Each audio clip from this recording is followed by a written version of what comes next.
కన్యా రాశి వాళ్ళకి ఈ వారం సాధారణమైనటువంటి గ్రహస్థితి గోచరిస్తూ ఉన్నది. ఈ రాశ్యాధిపతి అలాగే శుక్రుడు ఈ 2 గ్రహాలు లాభస్థానమందు ఉండడం అనుకూలించేటువంటి విషయం.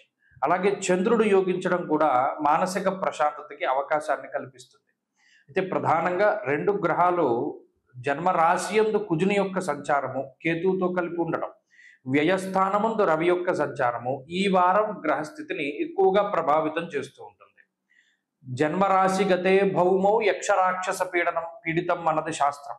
అంటే ఒక కుజుడు జన్మరాశిలో సంచరిస్తే రాక్షసుడు ఎలా అయితే పీడిస్తాడో అంతలా పీడిస్తాడు అని చెప్పి శాస్త్రంలో చెప్పారు. ఏమంటే ఇంత భయంకరంగా చెప్తున్నారని అనుకోకూడదు. అంటే అక్కడ మనం గ్రహించాలి. ఎలా పట్టుకోవాలి అంటే ఓకే, జ్వరం ఖడ్గవ్రణం చైవ భార్యా బంధు విరోధ కృత్ చెప్పాడు. ఎలా పీడిస్తాడు అన్నది కూడా చెప్పాడు. రాక్షసత్వం ఎలా వస్తుంది అంటే ఓపికను తీసేస్తాడు కుజుడు. అనారోగ్య సమస్యలో లేకపోతే ఇది జ్వరం ఖడ్గవ్రణం చైవ అంటే ఏదైనా జ్వరం వస్తుంది అన్నాడు, ఏదైనా అనారోగ్య సమస్య చేస్తుంది.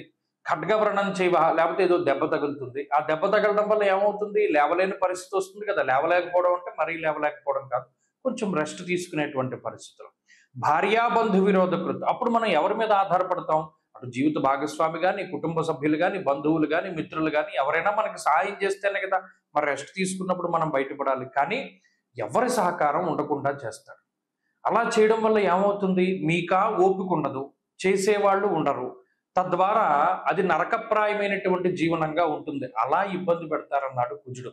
జన్మ రాశిగతే భౌమౌ యక్షరాక్షస పీడితం. ఇక్కడ వ్యయస్థానంలో రవి, స్వస్థాన నాశనం చైవ బంధురోగో ధనక్షయం. అనవసరమైనటువంటి ఖర్చుకి, మీకు సంబంధం లేనటువంటి విషయాల్లో డబ్బు ఖర్చు పెట్టించేటువంటి పరిస్థితికి, బంధువులతో విరోధానికి, స్థానచలనానికి, ప్రయాణానికి, కాలాన్ని అతిక్రమించి భోజనం చేయడానికి ఇటువంటి వాటికి రవి ఎక్కువ అవకాశాన్ని కల్పిస్తారు. అంటే ఈ 2 గ్రహాలు పీడించేటువంటి విధంగా మరి ఏ గ్రహము కూడా పీడించదు, ఒకేసారి పీడిస్తున్నాయి. కాబట్టి ఈ కన్యా రాశి వారు ఏం చేయాలి అంటే ఆ 2 గ్రహాల తాలూకు పీడ నుండి బయటపడాలి. ఎలా బయటపడతామండి? ఒకటి, కుజగ్రహ అధిష్టాన దైవమైనటువంటి సుబ్రహ్మణ్యారాధన.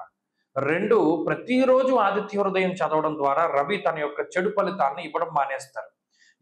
ఎవరైతే గట్టిగా భగవంతుడి యొక్క పాదాలు పట్టుకుంటారో, సుబ్రహ్మణ్యారాధన చేస్తారో వారికి గ్రహస్థితి బాధ ఉండదు.